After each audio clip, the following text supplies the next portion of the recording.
Good morning, everybody. Hello, Kristy, and hi, Carolyn. My name is Brad Geyer. With me is Kristy and also Carolyn Blakeman from the former Feds Group Freedom Foundation. We are here as part of our continuing effort in regards to the Remdesivir Support Group and Action Committee. This is part of our effort to thoroughly investigate and uncover exactly what happened and what is currently going on in our nation's hospitals. And thank you, Kristy, for being with us today. Um, can you tell us about your experience in regards to your husband and in regards to your father? Absolutely. Thank you so much for having me on. I really appreciate everything that you guys are doing. So in February of 2021, mid-February, my husband was admitted for COVID. When he was admitted, he had already been sick probably 10 days or so. He started feeling sick around the Super Bowl and he went in on February 18th. He is diabetic. He has had some kidney injury in the past. He had a quadruple bypass in 2020. And after that surgery, he had a kidney injury. But his kidney function has been good. His labs have been normal. His blood sugar was under control when he got COVID. Immediately upon admission, probably within the first 2 hours, I would say, he was given Remdesivir. And that was the first of 5 doses. He was not given the fact sheet, nor was I. Of course, I couldn't even be with him. And once the COVID test came, actually, I wasn't even supposed to sit in the lobby while they were COVID testing him, but I did, and I just stayed quiet. And after the COVID test came back positive, they said, he's positive, we're going to treat him, you just need to go home. So I went home, and like I said, within the first 2 hours, he had REM, and he had a 5-day cycle. And 2 things happened while he was in the hospital, in addition to the COVID treatment. First of all, he had another kidney injury. His glomerular filtration dipped into the 50s. It's normally in the 70s. And it's in the notes that there is some kidney dysfunction happening. And they claim, well, they say that, so on day 4 of hospitalization, that's when his kidneys dumped into the 50 to 54 GFR. And at 8 days, they had gone up to 56. And they said, okay, well, the kidney concern is out of the way now. And that's in the notes. It says the kidney problem has resolved. 3 weeks after discharge, he was at a 66 GFR. And now here we are. He just had a doctor's visit 3 weeks ago, and his GFR is still in the 50s. Prior to admission, he was in the 70s usually, sometimes in the 60s, but usually in the 70s. The other thing that happened that is also a side effect of Remdesivir, I came to learn just recently, is hyperkalemia, when your potassium jumps up really high. And that happened to him. He was admitted on February 18th. And at that point, his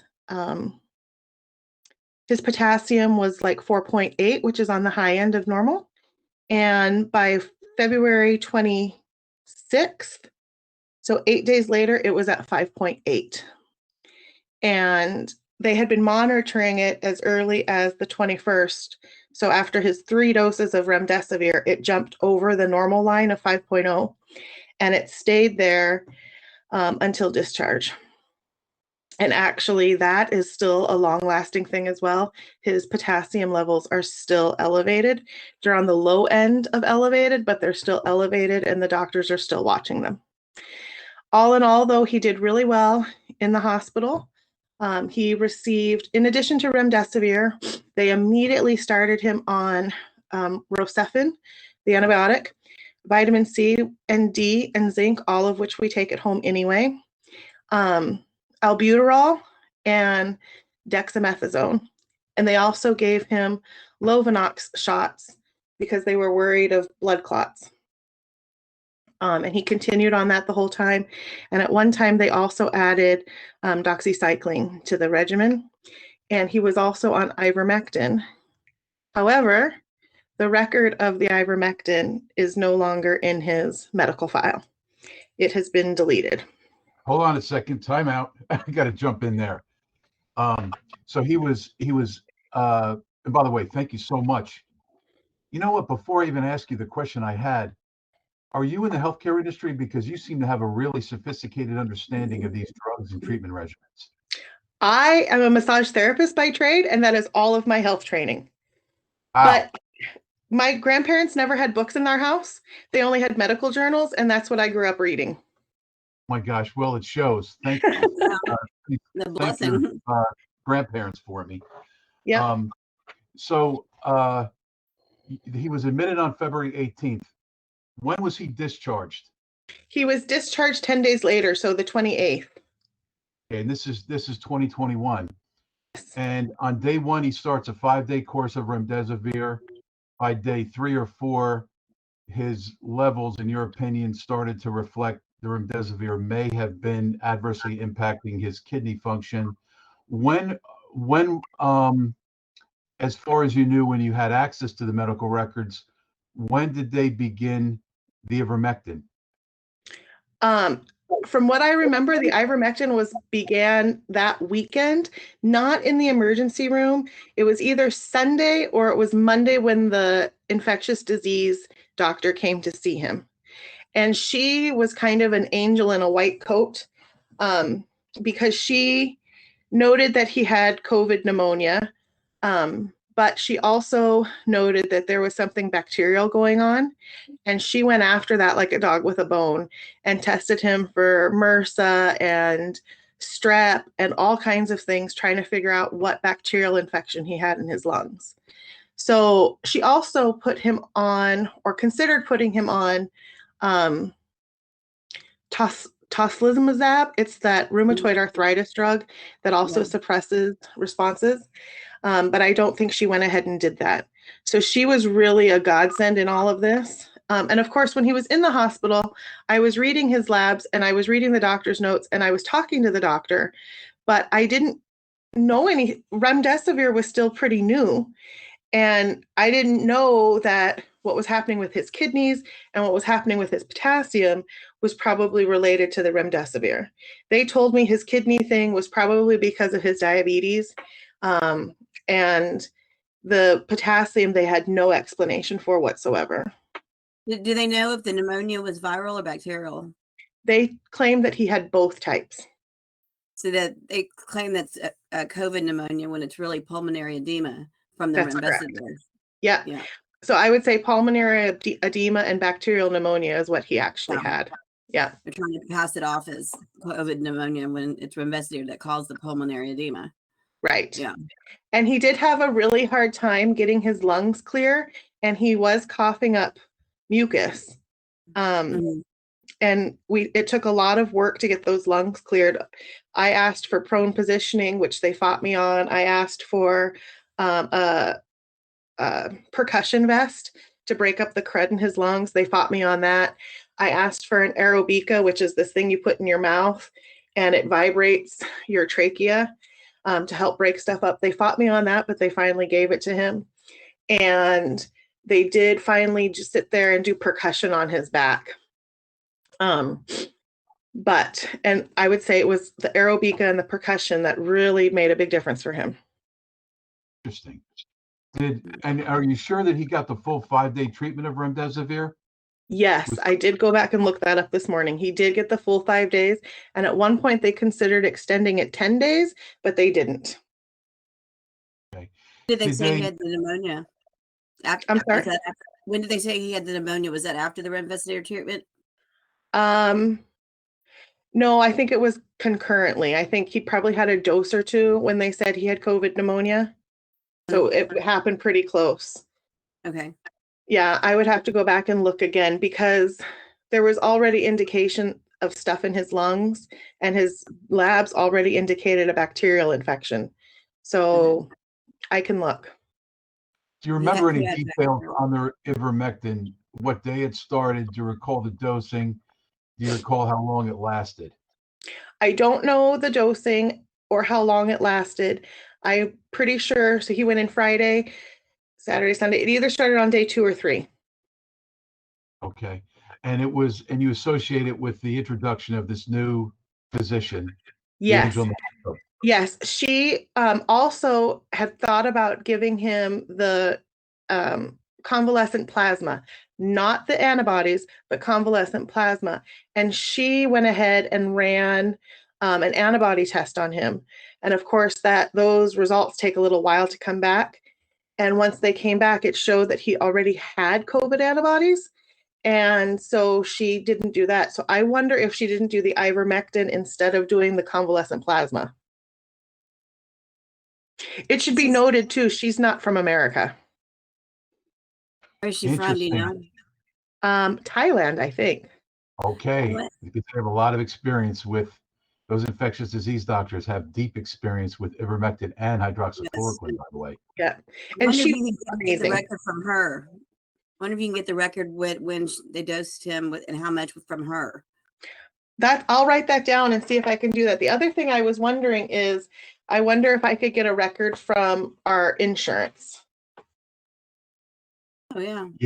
Yeah, I'm concerned about retaliation against this physician because we've seen that. Right.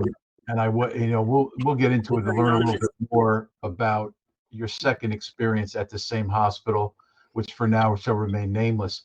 But did you said so some of the records you can still access. Is it that the ivermectin is redacted, or is it that there was a certain page or a certain file that contained that record that no longer exists? It gone. There was a page in the notes, and I'm unsure if it was her notes or if it was a nurse's. They, every day they come in and they do a care planning. But there was a listing of every drug they were using to treat him. I remember because it was listed vertically with the dosage next to it. That entire record is gone. That whole page is gone. I can find reference to the other drugs listed in prose, like a doctor's observations, but they don't include ivermectin. And that was the only place on that page that it was ever mentioned. I do have the complete medical file because when I discovered that it was missing in his digital chart, I immediately sent for the paper chart thinking, well, maybe by chance I'll still get it. Because unfortunately you can't screenshot the digital chart. So all I had was a handwritten note. So it's my word against theirs as far as proving that they've deleted it.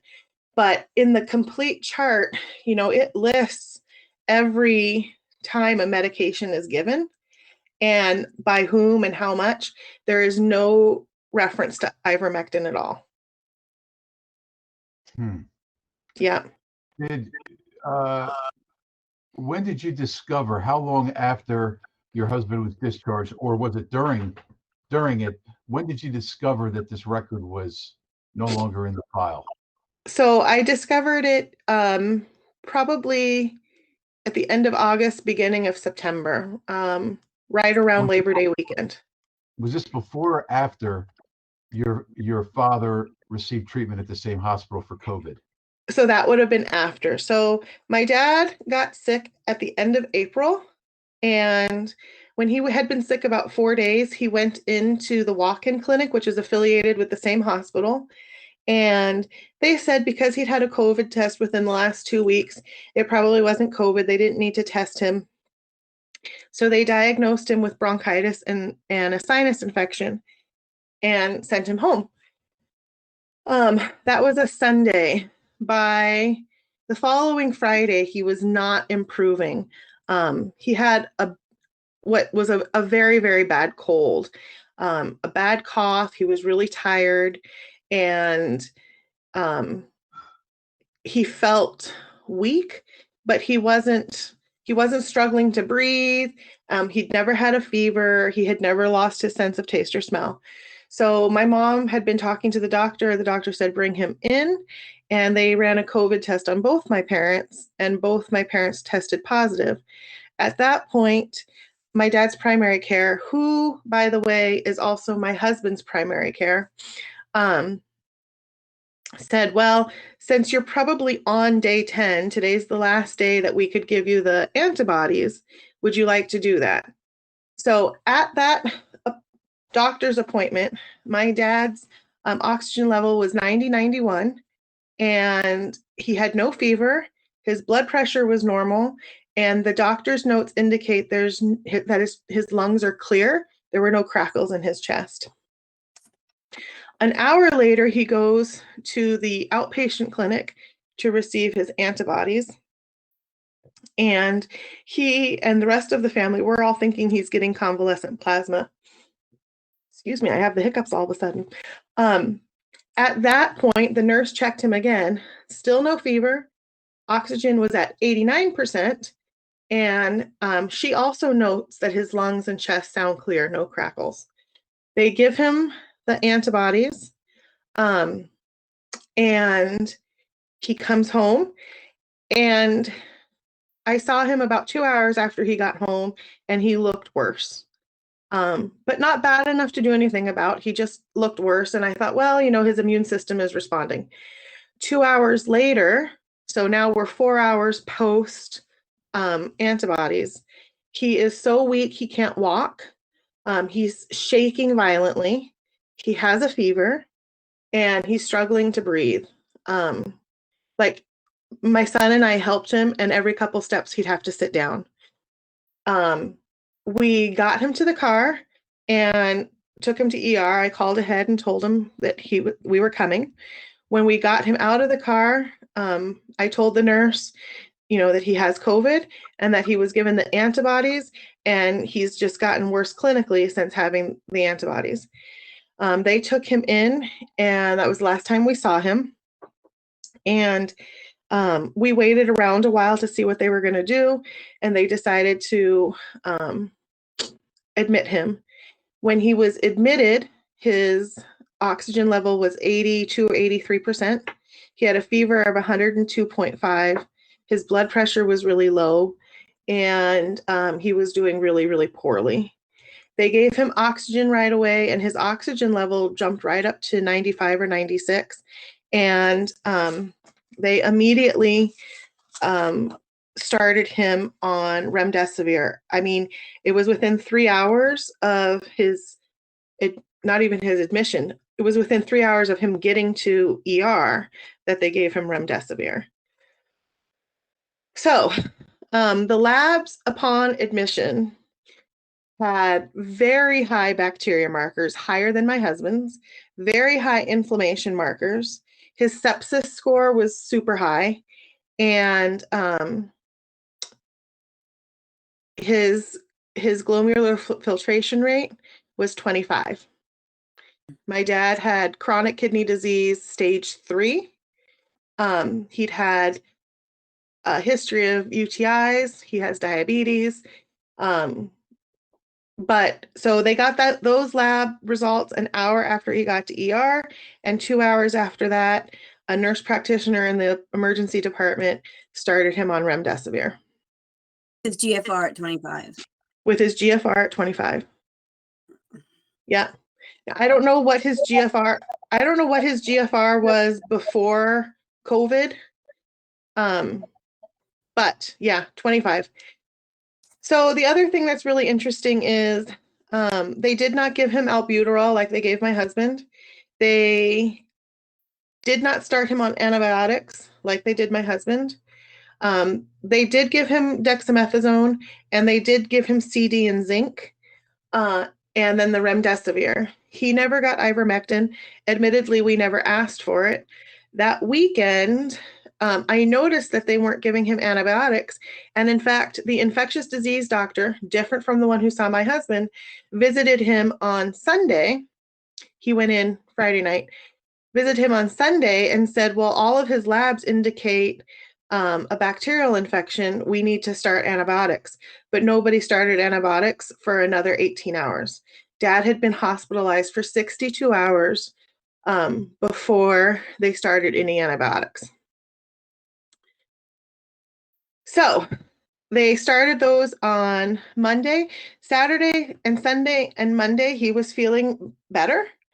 Except for on Monday, there were two things that were happening. He had very bad sleep apnea, and he has worn a mask for 10 years. But he never liked wearing the mask. It bothered him. He had anxiety, and it always felt like it was suffocating him. So he would take it off. So that was a problem for the nurses and for the respiratory therapists.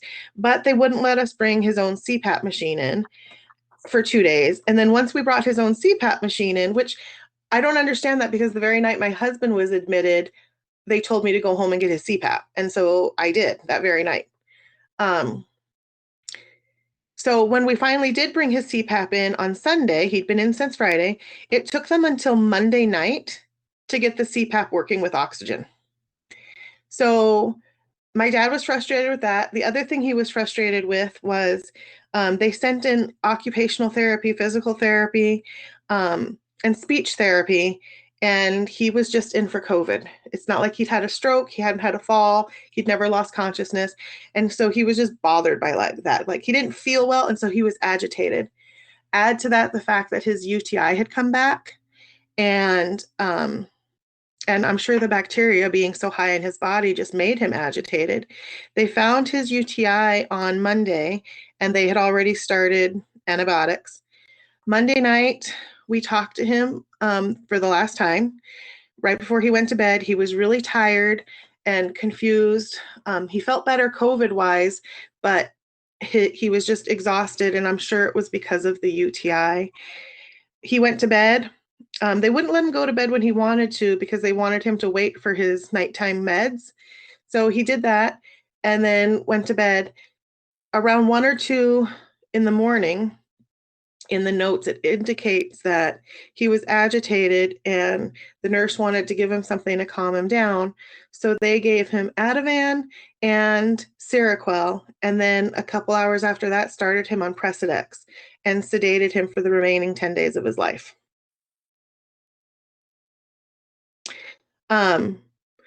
The side effects of that was that now his heart was affected, because the Precedex causes a prolongation in the QT interval. He had a cardiology consult on Saturday, and cardiology said his heart's fine, he doesn't need a consult. Well, by Tuesday or Wednesday, his heart was struggling because of the Precedex.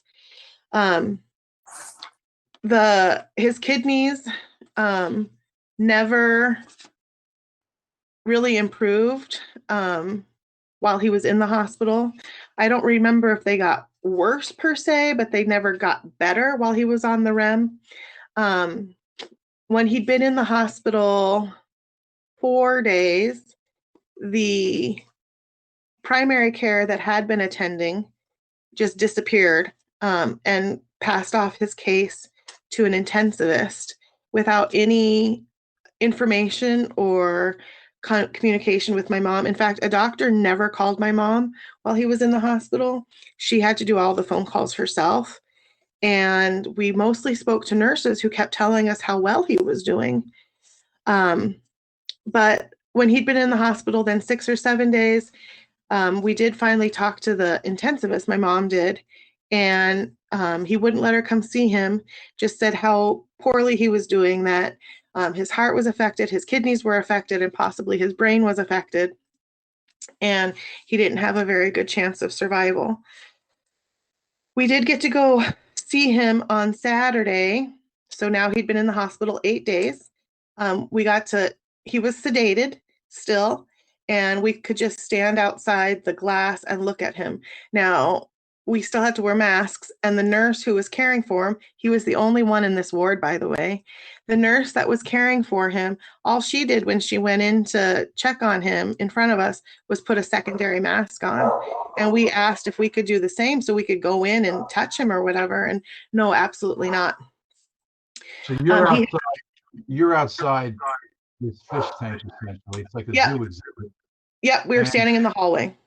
So from the time that you dropped him off, because we hear that a lot from victims of this, I mean, I don't even know how to characterize it.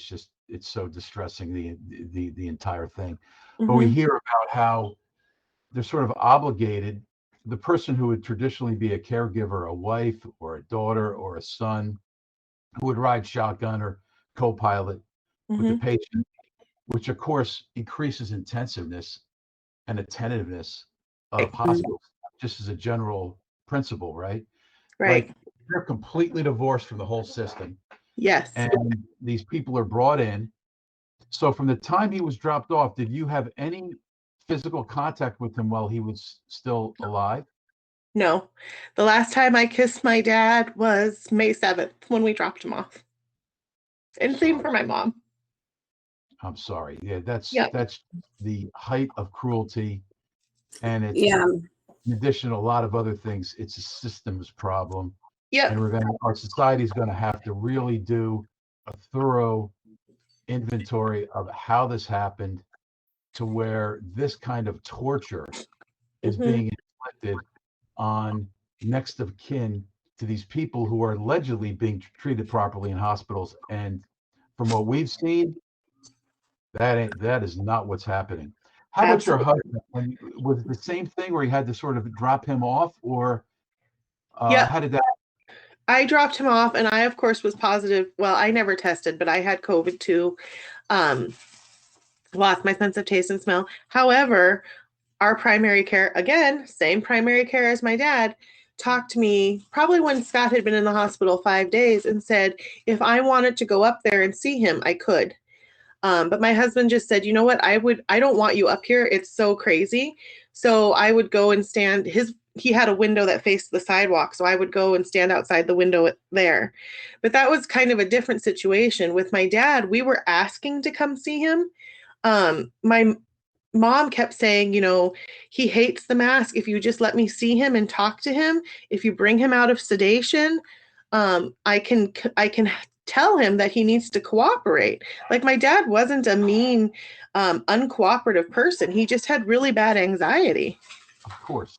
Yeah, and I even spoke to the nurse and said, my dad has really bad anxiety. He has really bad PTSD. He's not trying to fight you purposefully. I have to close the door because of the dogs.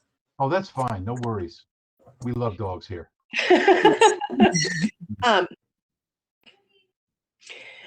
And the other thing, I mean, it's not only like we weren't allowed to see him or talk to him or whatever, but my mom had durable power of attorney. And the notes say that my dad can't make medical decisions because he was sedated. And yet nobody contacted my mom for any medical decisions until his last day of life, which was May 17th, when a new intensivist, who was also a really great doctor, the previous intensivist, whatever, he was not a great doctor, but this new guy was fantastic and was really trying to do everything to help my dad. And on day 10, he said, the only thing left that I can do is put him on a ventilator. By then, he'd developed a mucus plug in his left lobe, and his left lung was collapsing. And so he wanted to do this other procedure, but because of that, he couldn't do that secondary procedure. All he would be able to do is do intubation. And so my mom said, if it comes to that, fine, but I want you to hold off. And about 4 or 5 hours later, they tried to intubate my dad, and he died during the intubation. So all that time, he wasn't intubated. That's right. He was not intubated at all that time. For multiple days, he was basically, they had him on the CPAP, heavily sedated, where his entire cardiovascular system is sedated. And they've given him 5 days of remdesivir. Did he get the full 5 days? He did get the full 5 days. Yep. There's And no if you in the chart about ivermectin. no ivermectin, nope. And we didn't think to ask for it. I don't even know why. You know, Seems at some point you became suspicious and started to put two and two together. What was that experience of discovery, or how did that come to be? So it started in the hospital room as my dad died. When we finally got there, they had been doing CPR and massaging his heart for 40 minutes. That was a whole other cluster because they didn't call us when they should have. Whatever. So when we got there, he was gone. And after my kids and I left the room, my husband and my mom were still in there with this new doctor. And the new doctor asked about like what had happened, how had he been treated and everything.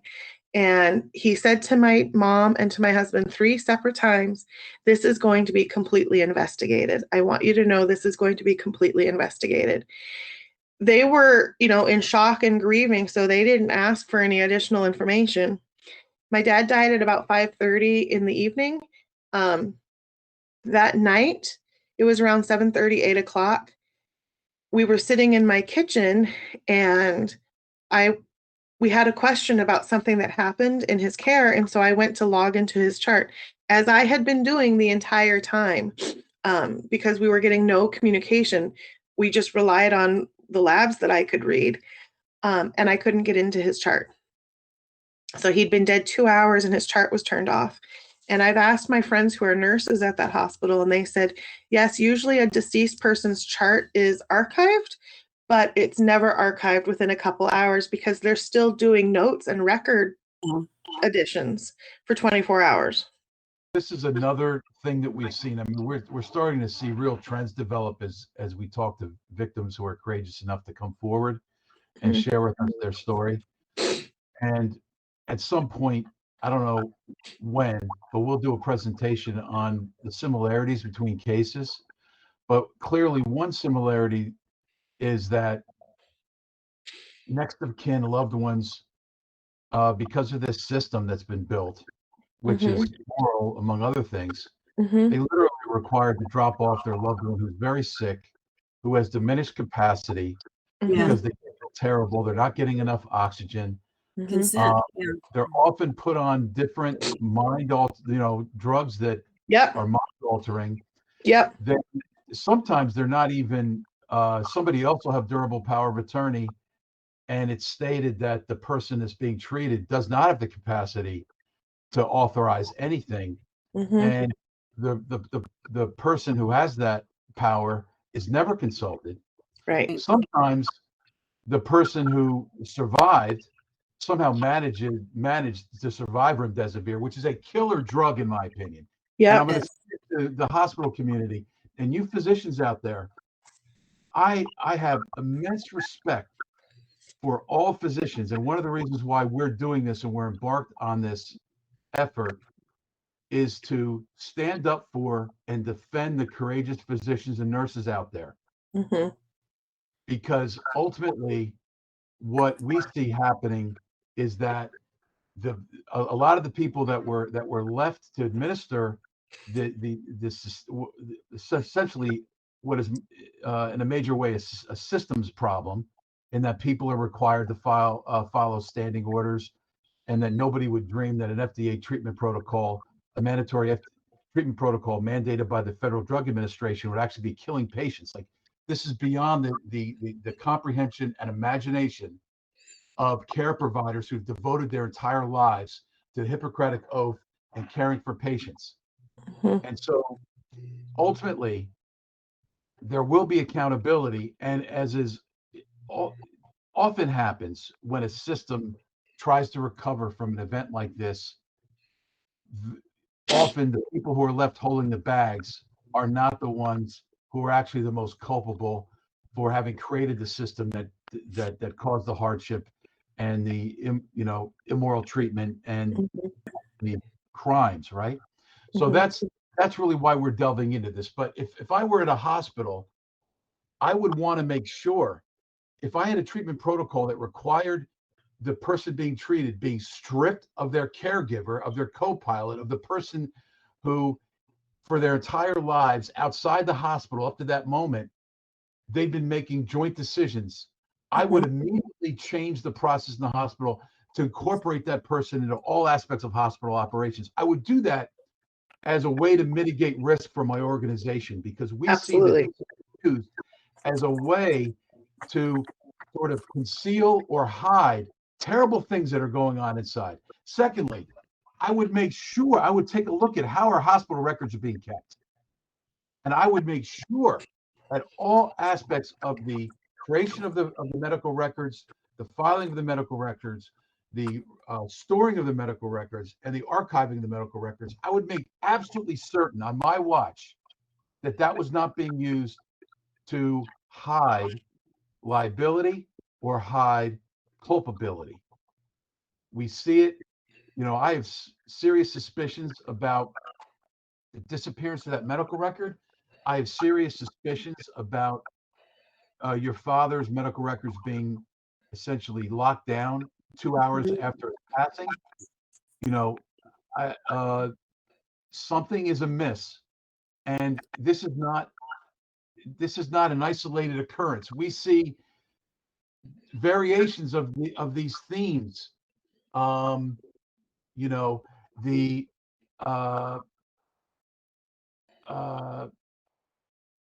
I mean, this isn't really the time for this. We're going to have to do a separate presentation on this, Carolyn, and probably bring in some experts.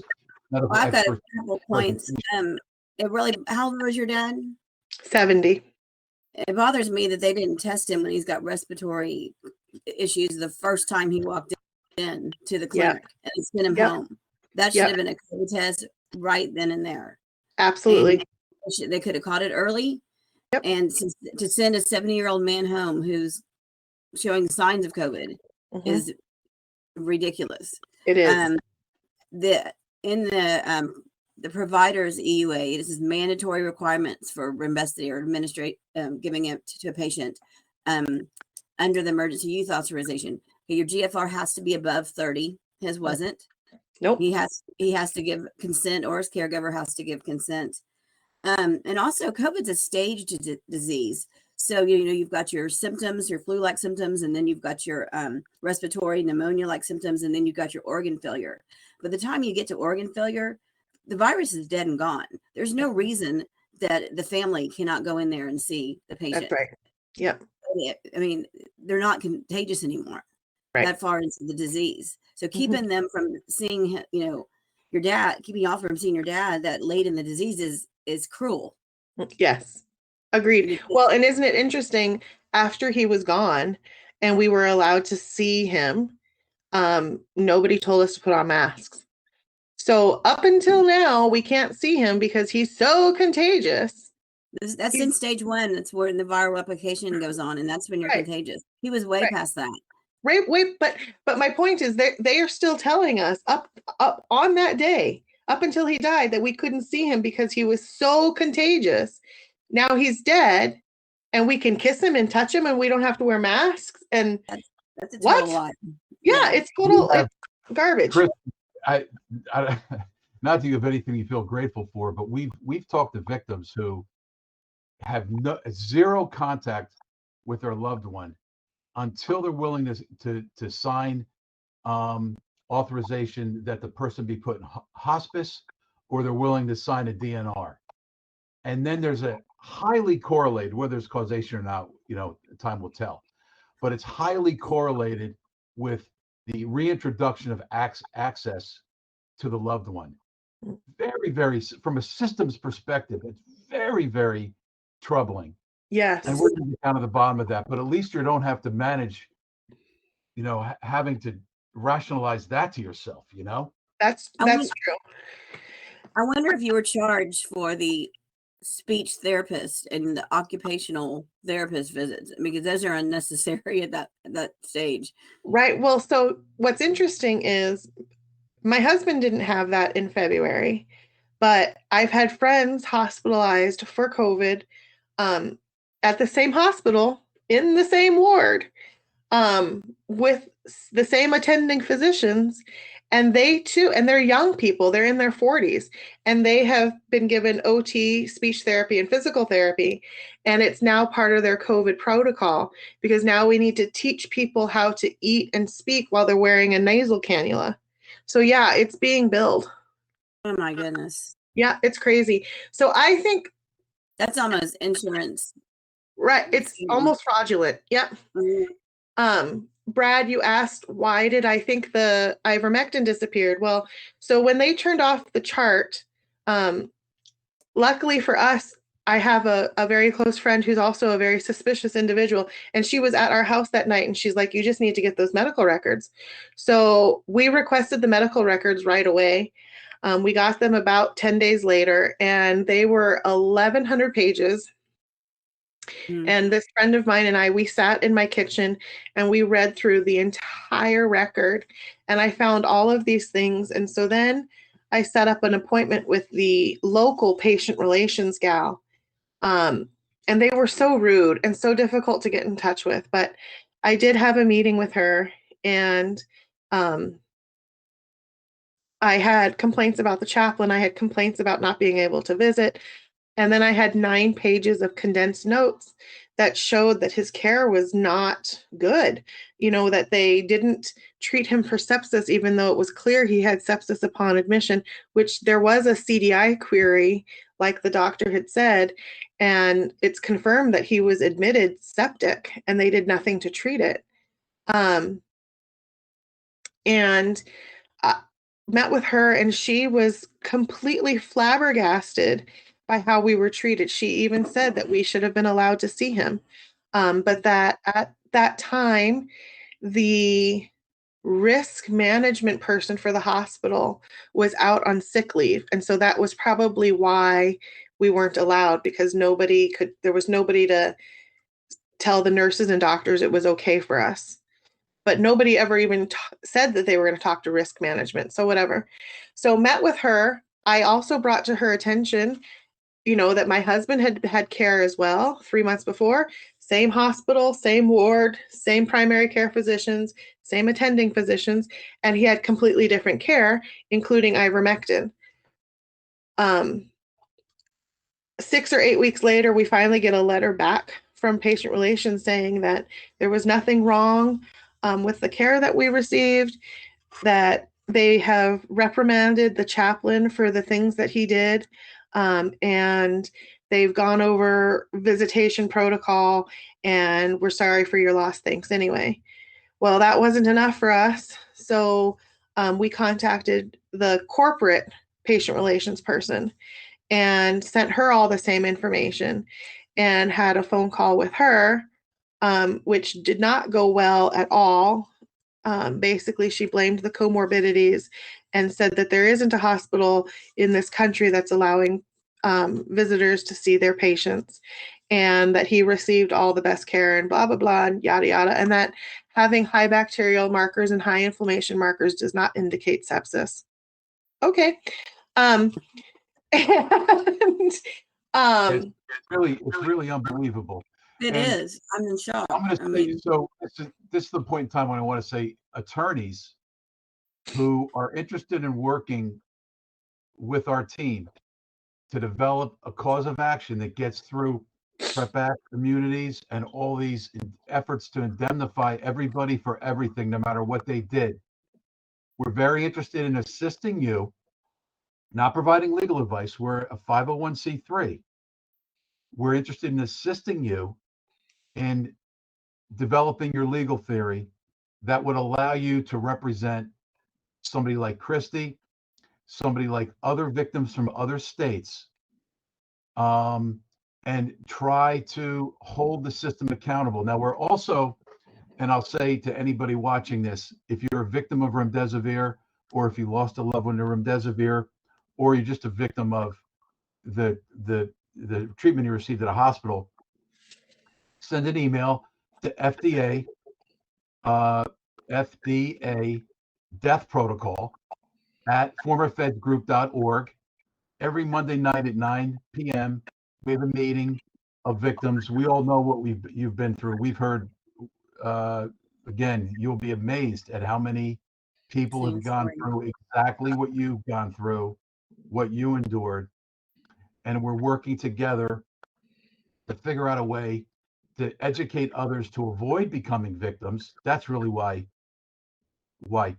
Kristy's here, Yeah, right? She wants to help absolutely. you to not have to endure what her family's had to endure in losing her dad. That's why she's here. Okay. Mhm. So please pay attention. You have to get early treatment. As soon as you come down with COVID, you have to find a physician who gives you early treatment. Do not abandon your loved one in the hospital. Push back. We need everybody to push back on these protocols. And most of all, do not, under any circumstances, authorize the use of remdesivir That's on weird. your loved one. It is a dangerous, deadly drug. And in the next couple of weeks, we're going to be developing a strategy that we will make sure that we properly get it out to everybody about how to protect their loved ones in the event they get admitted into a U.S. hospital, because it's not easy.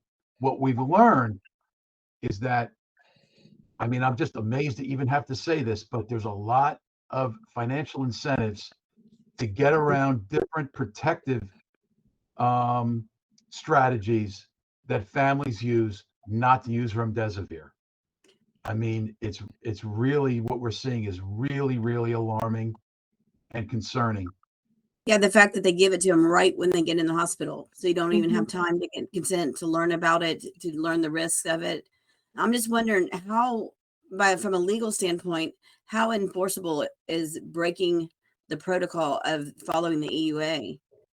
Because I mean, it's pretty clear. Like they broke a lot of things that says it's Right, mandatory. right.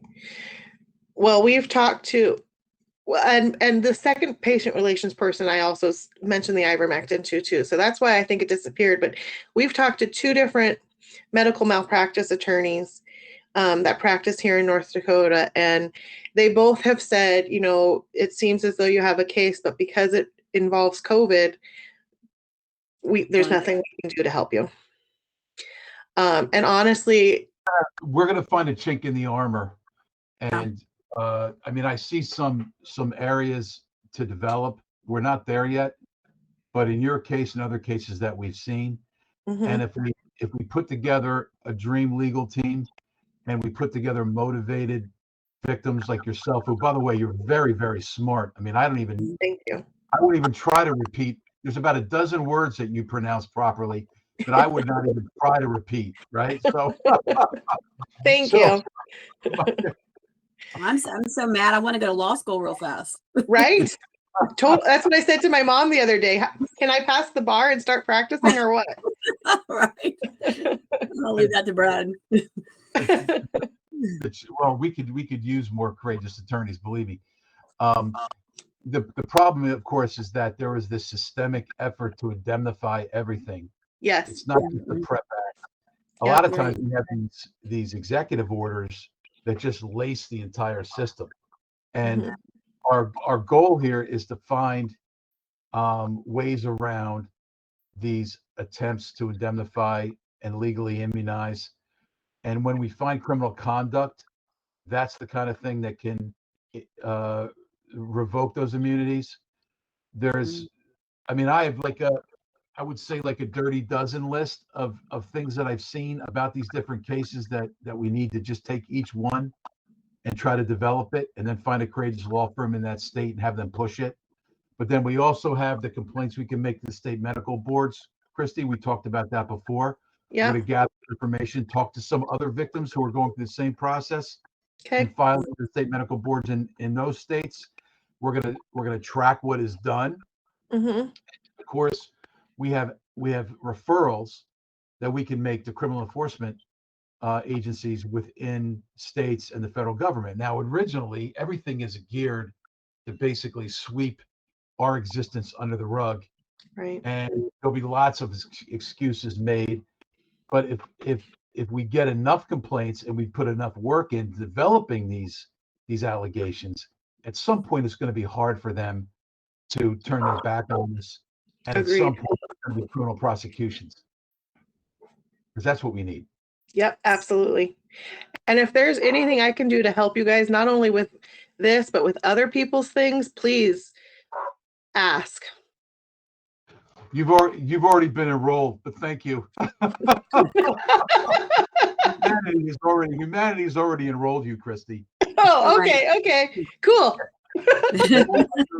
You were drafted while you weren't paying attention. At some point you got drafted. Well, You well, then I formally consent. You know it yet, but yeah, you're already on the team. Okay, cool. Much like Remdesivir and the vaccines, your informed consent was we didn't have to get it. It was important. Right? It was important. That's great. Do you have a message to anybody out there who, let's say the person who just got a call from their father or their mother who's older and they've developed a cough and they've developed some COVID symptoms? What would your advice be to them? My advice would be find a doctor that will give them ivermectin. They are out there. They're either in your hometown or they are online. Find them, give them the ivermectin. Follow the FLCCC protocol and watch them closely so that they don't have to go to the hospital. Ironically, my dad used to say, never go to the hospital. And if you have to go to the hospital, don't stay there long and never leave a loved one there. I wish every day that I hadn't left my dad there. Maybe we could have treated it better at home. So yeah, there's a great many supplements you can take. And if your loved one gets hospitalized, kick down those doors. I wish that I would have just kicked down the doors and said, absolutely not. This is not right. So fight. Don't give up fighting. Make a pain in the ass of yourself.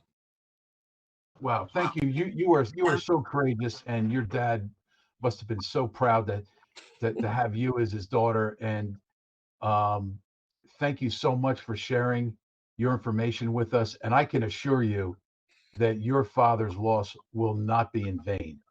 We're going to be saving lots and lots of lives, and it's only through your courage and your willingness to just share these deeply personal things with only a hope that you might prevent your fellow American or your fellow human from having to endure the pain that you've endured.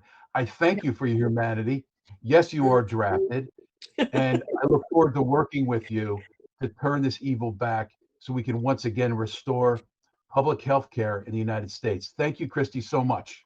Thank you so much. Thank you guys so much. I will not be on the call tonight. We're going to go tour Christmas lights with my mom. So I'll catch you guys next week after Christmas. It's wonderful. Give her a big hug for us. I will do that. Thank you guys so much. Hugs to you too. Thank you. Bye-bye. Bye, Kristy.